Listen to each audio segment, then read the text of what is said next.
I never thought I'd be writing on here, but the past few months have left me questioning everything I once believed about family, loyalty, and justice. People say blood is thicker than water, but sometimes it feels like blood just stains deeper when the knife goes in. For context, I grew up in a family that worshipped one thing: the business. My parents started it before I was even born, a mid-sized regional supply company that provided equipment to contractors. It wasn't glamorous, but it was steady money, and in my parents' eyes, it was their legacy. I practically grew up in the warehouse, doing homework on dusty pallets while my dad shouted numbers into a phone and my mom filed invoices by hand. From the time I was old enough to carry a clipboard, I was told that one day the company would be mine. "We're building this for you and your brother," my mom used to say. "One day, you'll take it further than we ever could." I believed her. I dedicated my entire youth to that promise. I skipped parties, weekends, and even holidays because the business always came first. I learned how to negotiate, how to read balance sheets, how to calm down angry clients, and how to run a crew when an order got mixed up. My brother? Let's just say he wasn't cut from the same cloth. He was the type to sneak out of shifts, fake sick calls, or sit in the office playing games on his phone while I sweated on the floor with the guys. Everyone knew it, but my parents excused him. "He'll find his rhythm," they said. "Don't be so hard on him." By the time I was in my mid-20s, I was practically running operations. I'd earned the respect of the employees, I brought in new contracts, and I streamlined the mess my parents had left in accounting. Profits were rising, clients were satisfied, and I felt like the future was finally taking shape. I thought my parents saw me as the natural heir. Then came the day everything changed. I remember sitting across from them in the cramped office we'd shared for years. My mom wouldn't look at me, and my dad kept fiddling with his pen like it was the most interesting thing in the world. My brother leaned against the wall, smirking like a cat that had just eaten the canary. "We've been reviewing expenses," my dad said finally. "The business is going through a tough time. We can't afford to keep both of you on full-time salaries." I laughed, thinking it was a bad joke. "Well, then it's obvious. He doesn't even work half the time. We've decided it's best if you step away." My mom interrupted, her voice cold and final. "Your brother will be staying on." I felt my entire world tilt sideways. "What? You're firing me? After everything I've done? After I practically built this company into what it is today?" They didn't flinch. My mom muttered something about how family dynamics were complicated, and how they thought my brother needed this more than I did. That was the moment I realized blood doesn't guarantee loyalty. I walked out of that office gutted, humiliated, and furious. I didn't just lose a job that day. I lost the future I had sacrificed my youth for. I lost the people I thought were supposed to be on my side. And as I slammed the door behind me, one thought burned hotter than anything else. One day they'll regret this. Walking out of that office, I felt like I had been hit by a truck. For years, my entire identity had been tied to that business. It wasn't just a job. It was my family, my future, my sense of purpose. Without it, I didn't know who I was. For weeks, I spiraled. I sent out resumes half-heartedly, but nothing clicked. Every rejection felt like salt in the wound. Friends told me I was better off without the toxic baggage. But that didn't stop me from replaying the betrayal in my head every night before I fell asleep. My parents had chosen my lazy, careless brother over me. How could they throw away everything I'd given them? But bitterness only takes you so far. At some point, you get tired of licking your wounds. One morning, I woke up with this strange calm, almost like clarity. If they didn't want me in their business, then fine. I would build my own. Of course, starting from scratch wasn't easy. I didn't have their resources, their contacts, or their reputation to lean on anymore. But I did have something they didn't: drive. I knew the industry inside out, and I knew where their business was weak. I saw inefficiencies, outdated practices, and blind spots they'd ignored for years. I started small, consulting gigs, freelance projects, anything that kept me afloat. I rented a one-room office with peeling paint and a flickering light bulb. My desk was a second-hand table I bought off Craigslist. I didn't have employees. I was the employee, the salesman, the accountant, and the janitor. But little by little, it started working. Clients remembered me from the old business. They respected me because they had seen me bust my back to make their orders happen. They didn't care about the family drama. They cared that I delivered. Word spread and contracts trickled in. Meanwhile, I heard through the grapevine that my brother wasn't doing so hot. He was running late on shipments, mishandling client relationships, and blowing off meetings. My parents kept covering for him, but it was obvious things weren't running as smoothly. The petty part of me reveled in that. But mostly, I focused on my own grind. For years, I worked 14-hour days, poured every dollar back into the business, and reinvested in myself. I went to networking events, took online courses, and studied everything I could about scaling companies. Slowly, my one-man show turned into a small team. I hired people who believed in me, people who knew what it was like to be underestimated. Together, we built something leaner, smarter, and more efficient than the bloated mess my parents were still clinging to. By the time I hit my early 30s, my little startup wasn't so little anymore. We were pulling in serious contracts, expanding across state lines, and earning a reputation for reliability. I finally felt like I was becoming the person I had always been meant to be, only now it was on my own terms. And then, almost a decade after being fired, I got a call that stopped me cold. It was from a mutual acquaintance in the industry. My parents' company, the one I had built my life around, the one they had chosen my brother to run, was collapsing. They were hemorrhaging money, losing clients left and right, and desperate for a lifeline.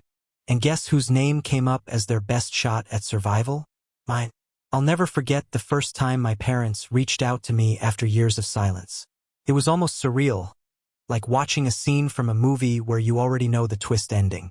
My phone lit up with my dad's name, a number I hadn't seen in ages, and for a split second, some naive part of me thought maybe he was calling to apologize, to finally acknowledge how deeply they had hurt me. Of course, that wasn't the case.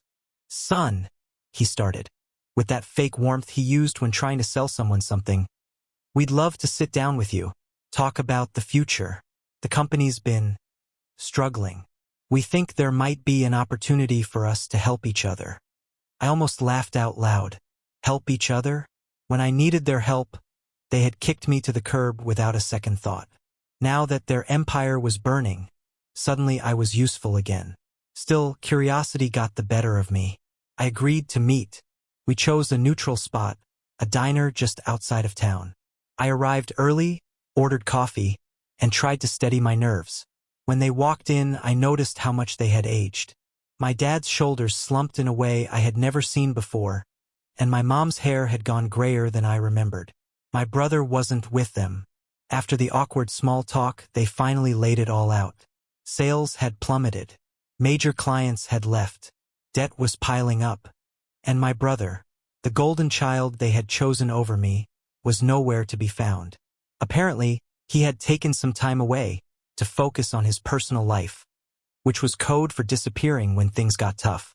"We could really use your expertise," my mom said softly, finally meeting my eyes. "You always had a head for this business. We made a mistake letting you go. Maybe you could come back. Help us get through this." For a moment, I just sat there in silence, letting their words hang in the air. Inside, I felt a strange mix of satisfaction and bitterness. On one hand, this was the moment I had dreamed about, the vindication, the acknowledgement that I had been right all along. On the other hand, their request felt hollow. They weren't here out of love or reconciliation. They were here because they were desperate. And desperation, I realized, gives people very short memories. They wanted me to swoop in and save them, to sacrifice myself once again for their failing empire. But where were they when I needed saving? Where was their loyalty when I begged them not to fire me all those years ago? I leaned back in the booth, studying their tired faces, and for the first time in my life, I felt like the one in control. "I appreciate the offer," I said finally, my voice calm but firm. "But I have my own company now. I've worked too hard to walk away from it. I'm not interested in stepping back into the past." The look on their faces was priceless. Shock, disappointment, maybe even fear. They had expected me to leap at the chance, to throw myself back into the fire for them. Instead, I left them sitting there in that diner, staring at their untouched plates, while I walked out into the sunlight feeling 10 feet taller. But here's the thing about power shifts, they rarely end with just one meeting. Because only a few weeks later, I found out something that made the situation infinitely more complicated. Their company wasn't just failing. It was on the brink of being bought out. And the potential buyer? It was my company. The moment I learned that my company was in the running to acquire theirs, my stomach flipped. It wasn't just business anymore, it was poetic. Fate had handed me the very people who discarded me, wrapped in a bow, and placed them right in front of me. It started with my CFO casually dropping a folder on my desk during a Monday meeting. "One of the mid-tier suppliers is open to acquisition," she said. "Debt-ridden, outdated operations, but they've got some valuable assets and contracts. We could absorb them for cheap if negotiations go well." I opened the folder and froze. The company logo staring back at me wasn't just familiar. It was burned into my DNA. My parents' company. For a moment, I couldn't even breathe. The room faded, my team's chatter turned into static, and I just stared at that logo like it was a ghost. My CFO noticed my silence. "Something wrong?" she asked. Cleared my throat. "No, just surprising." On paper, it made perfect sense. Acquiring their company would give us immediate access to some regional clients we hadn't yet penetrated. It would expand our logistics network and eliminate a competitor, even if they were already bleeding out. From a purely strategic standpoint, it was a no-brainer.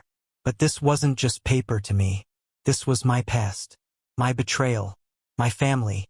I kept my poker face, though, and told my team to move forward with due diligence.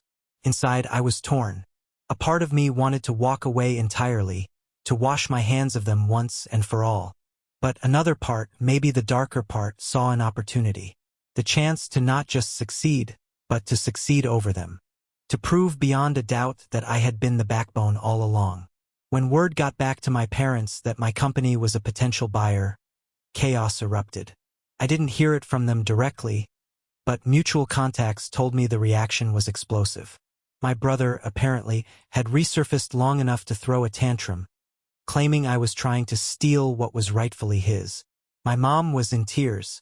My dad, I was told, was pacing their office like a caged animal, muttering about betrayal and disloyalty, as if I was the one who had betrayed them.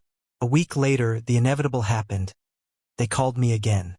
This time, the desperation in my dad's voice was impossible to hide. "Son," he said, practically pleading, "we can work this out. You don't have to take us over. Maybe there's a partnership we can arrange. You don't want to destroy your own family, do you?" That line hit me hard. Destroy your own family. The hypocrisy of it was staggering. When they fired me all those years ago, did they stop to think about how they were destroying me? When they chose my brother, the least qualified, least dedicated person alive, over me, did they pause for a second to wonder what that would do to our family bond? I wanted to scream, to unload years of pent-up rage right there through the phone. Instead, I stayed cold, professional, detached. "This isn't personal," I told him. "It's business.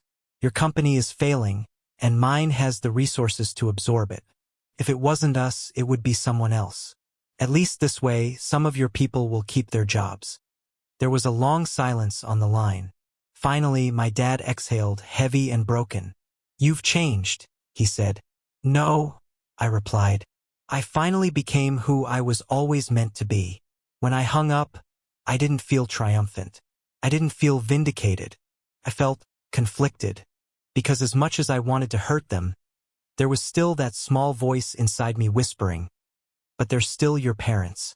And I knew the decision I made in the coming weeks would haunt me forever, no matter which way I went.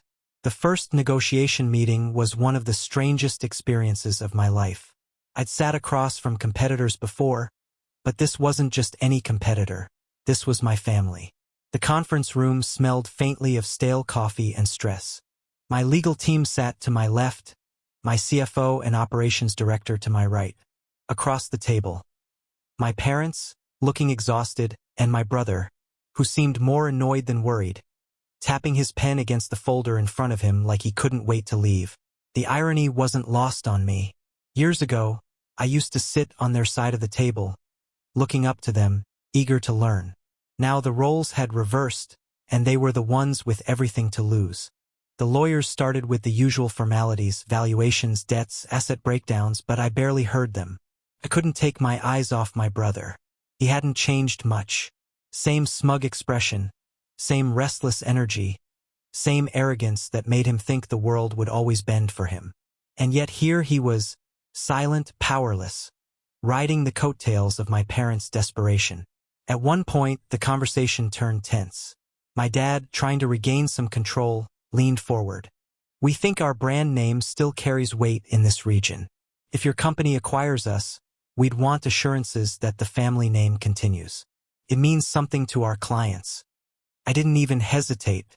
"Your brand is associated with late shipments, broken promises, and financial instability. Keeping the name would hurt us more than help." The room went quiet. My mom looked like I had slapped her. My brother finally snapped, slamming his pen down. "This is bullsh*t. You wouldn't even have a company if it weren't for us. You stole everything you know from Dad."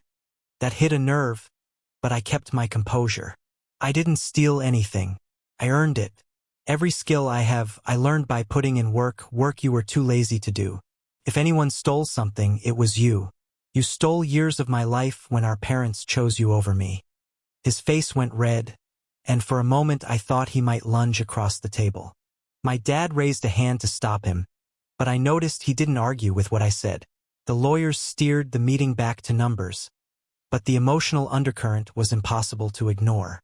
Every clause, every figure discussed, felt like another nail in the coffin of what used to be my family. By the end of the meeting, it was clear. Their company was drowning, and they had no leverage. My team could acquire them for pennies on the dollar, and they knew it. As we packed up, my mom whispered across the table, her voice breaking, "Please, don't do this to us. We're your family." I paused, staring at her trembling hands. For a fleeting second, I saw the woman who used to tuck me into bed after long shifts at the warehouse, the woman who once told me I was the future of the business. But then I remembered sitting in that office, hearing her say the words, "We've decided it's best if you step away." And just like that, my resolve hardened again. "This isn't about family," I said quietly. "This is about consequences." Then I walked out, leaving them sitting in silence. The next step would be final. When the day of the final signing came, I expected to feel triumphant. I expected adrenaline, vindication, maybe even joy.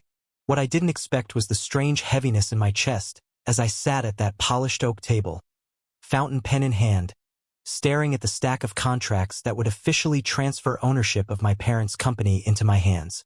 My legal team was buzzing, flipping through pages, confirming details. Everything had been negotiated, finalized, and double-checked. The numbers were brutal. The acquisition price was a fraction of what the company had been worth a decade ago. In cold, hard ink, the empire my parents had built and then gambled away was being sold off like a distressed property. Across from me, my dad sat stiff, his jaw tight, his eyes bloodshot from lack of sleep. My mom looked pale, her hands folded in her lap, avoiding my gaze. My brother, well, he wasn't even there. He had stormed out during the last negotiation session, muttering something about not wanting to watch this charade. The lawyers slid the contracts toward my dad first. He took the pen, hesitated, and glanced at me. For a moment, I thought he was going to say something, maybe an apology, maybe a last-minute plea. Instead, he lowered his eyes and scribbled his signature. My mom followed, her hand trembling so badly the ink smeared across the page. Finally, the documents were pushed across to me. My CFO whispered, "Congratulations. This is a big win." I pressed the pen to paper, my signature flowing smoothly, almost automatically. And just like that, it was done. Years of sacrifice, betrayal, and struggle condensed into a few strokes of ink. Their company was mine. The room felt colder after.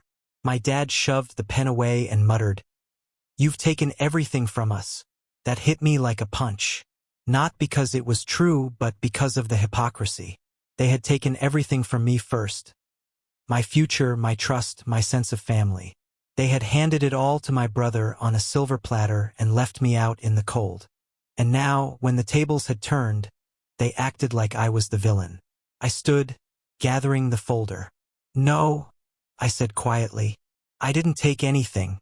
You gave it away when you fired me. I just picked up what you dropped." I walked out, my team trailing behind, but part of me lingered in that room, watching the collapse of everything I had once believed in. That night, I celebrated with my employees. We toasted to the acquisition, to the expansion, to the future. They were excited, energized, already strategizing how we'd integrate the new assets and contracts. I smiled, raised my glass, played the part of the victorious CEO. But when I got home, alone in the quiet of my apartment, the victory tasted different. It wasn't sweet, it was sharp, bitter, complicated. Because no matter how much I told myself this was justice, I couldn't silence the whisper in the back of my head. Was I any better than them now? I had saved the employees, secured the contracts, and proven my worth. But at what cost? The story should have ended here. Paper signed, deal closed, revenge complete. But life has a way of twisting the knife just when you think the battle is over. Because a week later, I got a knock at my office door. It was my brother, and he wasn't there to congratulate me. When my assistant buzzed to say my brother was in the lobby asking to see me, my first instinct was to say no. I didn't owe him anything. Not time, not energy, not even a glance. But curiosity got the better of me. I wanted to see what he looked like now, stripped of the safety net that had always caught him. He walked into my office like he still owned the place. Same swagger, same cocky smirk, but his eyes were different. A little darker, a little desperate. He didn't wait for an invitation to sit down. He just dropped into the chair opposite me and leaned back like this was still his kingdom. "You must be pretty proud of yourself," he said, his voice dripping with sarcasm. "Taking down your own family. Must feel great." I folded my hands on the desk, keeping my expression neutral. "I didn't take down the family. You did. I just bought the wreckage." That wiped the smirk off his face. For a moment, I saw the little boy who used to throw tantrums when he didn't get his way. But then he leaned forward, his voice low and sharp. "You think you've won, but you haven't. This company was supposed to be mine. Dad promised it. Mom promised it. And now you've stolen it. So here's what's going to happen. You're going to put me in a leadership role. You're going to give me authority. Or I'll make sure every client, every contact, every vendor hears exactly what kind of snake you really are." I almost laughed. It was unbelievable. After everything, he was still trying to coast on entitlement. Still trying to bully his way into a position he hadn't earned. "You want authority?" I asked. "Earn it. Show up on time. Do the work. Prove you're capable." His face twisted, and he slammed his fist against my desk hard enough to rattle a pen holder. "Don't play games with me. I'll burn this place down before I let you cut me out." There it was, the threat, the desperation. He wasn't here to work. He was here to cling to the last shred of control he thought he had. I leaned in, my voice steady. "You already burned it down. You just didn't notice the flames until it was too late. You can threaten me all you want, but the truth is nobody believes in you. Not Dad, not Mom, not the employees, and sure as hell not me. The only reason you're sitting here is because I let you in. Don't mistake that for power." For a moment, he just glared at me, his jaw clenched, his whole body vibrating with rage. Then he stood abruptly, knocking the chair back. "You'll regret this," he spat. "You think you're the hero, but you're just as pathetic as the rest of us." He stormed out, the door slamming so hard the glass rattled in its frame. I sat there in silence, staring at the space he'd just occupied. My hands were steady, but my heart was pounding. I'd faced competitors, cutthroat negotiations, high-stakes deals, but nothing rattled me like facing my own brother. Because deep down, beneath the anger, beneath the satisfaction, there was still a question gnawing at me. Had I truly risen above them, or had I just become another player in the same broken cycle? It didn't take long for the news to spread. In our industry, nothing stayed secret for long. By the end of the week, word was out that I had acquired my parents' company. At first, the reactions were mixed. Some people congratulated me, calling it a bold move, a brilliant strategy. Others whispered behind my back, muttering about how cold you'd have to be to buy out your own family. At networking events, I noticed the double takes, the raised eyebrows, the awkward silences when I walked into a room. The employees we absorbed were another story. Many of them had known me since I was a teenager, back when I was hauling boxes and working alongside them. Some looked relieved, hopeful even, like they believed I could finally steer things in the right direction.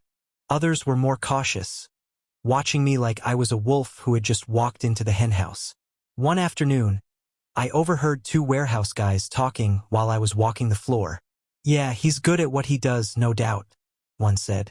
"But still, taking over his own parents' place? That's cold." His coworker shrugged. "Better than letting it all go under.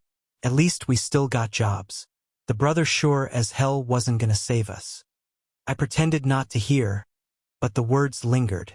No matter how logical my actions had been, no matter how justified, I couldn't control the narrative. To some, I was a savior. To others, I was a traitor. And then there were my parents. They didn't reach out directly after the signing, but their voices still found me. Through mutual friends, old colleagues, even distant relatives, I heard the same refrain. "How could you do this to your own family? Your parents are devastated. They say you've ruined them." It was maddening. They had erased the years of sacrifice, the betrayal, the humiliation of firing me in favor of my brother. In their retelling, none of that mattered. I was the villain now, the ungrateful child who turned his back on the people who gave him everything. Even my extended family started choosing sides. Some cousins sent me texts saying they were proud of me, that I was proof you could rise above unfairness. Others posted vague digs on Facebook about family loyalty and money-changing people. The weight of it pressed down on me. For years, I had dreamed of proving them wrong, of showing them I was the one who could carry the legacy forward. But standing there, at the top of a company that had once been my parents', I realized something chilling. No matter how much I achieved, no matter how many contracts we landed, to some people I would always be the kid who betrayed his own blood. And then came the kicker. One morning, my assistant walked in with a stack of newspapers. The business section headline nearly knocked the wind out of me. "Local family business acquired by estranged son. Ambition or betrayal?" There it was, in black and white, the story framed not as a comeback or a triumph, but as a scandal. My picture was printed right beside my father's, a split image of two men on opposite sides of a battlefield. The article quoted sources close to the family, and I didn't have to guess who they were. My parents were painting me as ruthless, heartless, obsessed with power. And my brother? He was suddenly the victim, the poor soul who had been pushed aside by his cold, calculating sibling. The court of public opinion was split, and for the first time since the acquisition, I began to wonder if winning the business war had cost me the one thing I couldn't buy back, my reputation. Started small. A few disgruntled clients who had been loyal to my parents reached out, expressing hesitation about working with me. They'd been fed stories, carefully crafted, whispered warnings, that I was ruthless, selfish, and only interested in profits. By the end of the month, the whispers had grown louder, spreading through the industry like wildfire. I discovered the extent of it when a longtime client scheduled an emergency call. The owner, an older man who had known my parents for decades, said flatly, "Your parents are telling everyone that you've destroyed the family business. They claim you're the kind of person who would run your own parents into the ground for personal gain. Is that true?" I paused. "No," I said firmly. "What's true is they mismanaged the company for years and refused to give me a chance. I stepped in to save it, and the employees, the clients, the legacy." He hesitated, clearly torn between loyalty to the people he'd worked with for decades and the narrative his friends were feeding him. I realized then that perception often mattered more than reality. Meanwhile, my brother wasn't just a bystander. He had taken to social media, posting vague but pointed statuses about greedy children and betraying family for money. Within days, screenshots of his posts began circulating in local business circles, framing me as the villain. He even threatened legal action, claiming the acquisition had violated our family agreement, and tried to imply that my parents were being coerced into signing. I knew it was bluff. Legally, there was nothing he or my parents could do, but the optics were damaging. For the first time in years, I felt the sting of public judgment that I hadn't experienced since being fired. People were starting to believe the story my family wanted them to believe, that I had acted out of malice, not survival or competence. And then came the direct confrontation. My parents arranged a town hall meeting with employees, under the guise of clarifying the transition. I showed up, expecting civility, but what I got was a carefully orchestrated denouncement. My mom stood at the podium, voice quivering with false emotion, telling employees that I had betrayed the trust of the family and put personal gain over people who raised me. My dad nodded behind her, arms folded, every gesture a silent indictment. Some employees looked confused, others uncomfortable. A few approached me afterward, whispering their support, but I could feel the tension in the room. The narrative my parents had spun was effective. Even my closest allies weren't immune to doubt. As for my brother, he was nowhere to be seen, but the damage was done. Rumors, half-truths, and carefully worded accusations had begun to cloud the reality of what actually happened. Sitting in my office afterward, I realized something. This wasn't just about the business anymore. It wasn't about the contracts or the profits.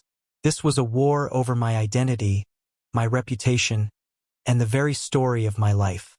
And for the first time, I understood the bitter truth.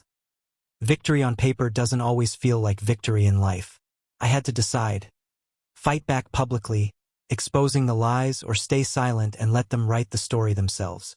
Either choice carried risk. Either choice would shape not just the next chapter of my business, but the rest of my life. I knew the final decision would have to be decisive and irreversible. I spent days weighing my options. Every scenario ran through my mind. Fight back publicly and risk alienating everyone, including loyal employees. Stay silent and let my parents and brother control the narrative. Or take decisive action that would close the chapter once and for all. In the end, I realized the choice was simple. They had chosen the path of betrayal years ago, and it was time for me to reclaim control. Not just of the business, but of my life. I called an emergency meeting with my management team. We're going to integrate the company fully, I said. No special favors, no family privileges. Everyone will be held accountable. Everyone who works here is part of the team, not part of a dynasty. We moved quickly. Client communications were clarified, contracts honored, and employees reassured. I made it clear that performance mattered, not legacy. Slowly, the company began to stabilize under my leadership. Profits returned, clients came back, and confidence in our management grew. The employees I had worried about began to see me not as a usurper, but as a leader. Meanwhile, the whispers and rumors from my parents and brother reached a crescendo. Local papers ran stories questioning my methods, social media posts criticized my ruthlessness, and industry insiders debated whether I had gone too far. Then I made the call that defined everything. I reached out to my parents, not to apologize, not to negotiate, but to set boundaries.